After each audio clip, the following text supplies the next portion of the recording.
Umutang ka ba sa online lending application? Para sa'yo ang video na to. Guys, kanina lang, tawag na naman tong, hindi ko na ba manggitin ang, online lending application. Actually, ilang araw na tumatawag kasi ang phone number ko nagamit ng isang kaibigan ko bilang guarantor sa utang niya sa online lending platform na to. Tapos, ang sabi sa akin nung tumawag, hindi na raw nila makontak yung kaibigan ko. So, ako ngayon ang sinisingil nila na obligado daw ako magbayad dahil bla bla bla, tinatakot na nila ako. Pupuntahan daw nila ako dito sa bahay, ipapahiya daw nila ako. So, ang sagot ko naman, hindi ko alam yan. At isa pa, bawal yung ginagawa nyo kasi ang laki ng patubo nila, guys. So, no wonder bakit nahirapang magbayad yung kaibigan ko. So, ngayon, kinunta ko yung kaibigan ko.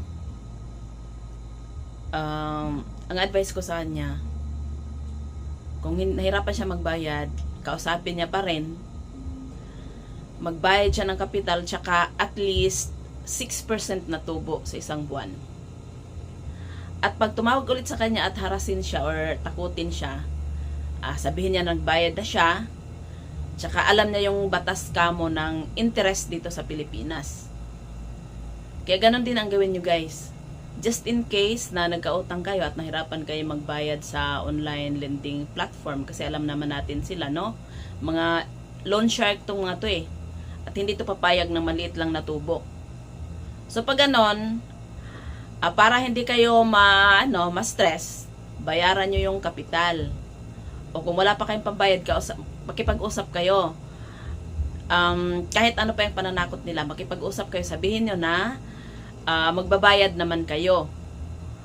Magbigay kayo ng date, tapos kung talagang nahirapan kayo, at least magbigay naman kayo ng 6% na interest sa isang buwan. And then pag hinaharas pa rin kayo or tatakutin pa rin kayo, sabihin nyo na magdemanda na lang sila, harapin nyo sila. Kasi alam naman nila ang batas nito sa atin. Wala na rin yan silang magagawa, kundi tanggapin yung binayad mo tsaka yung interest na binigay mo sa kanila.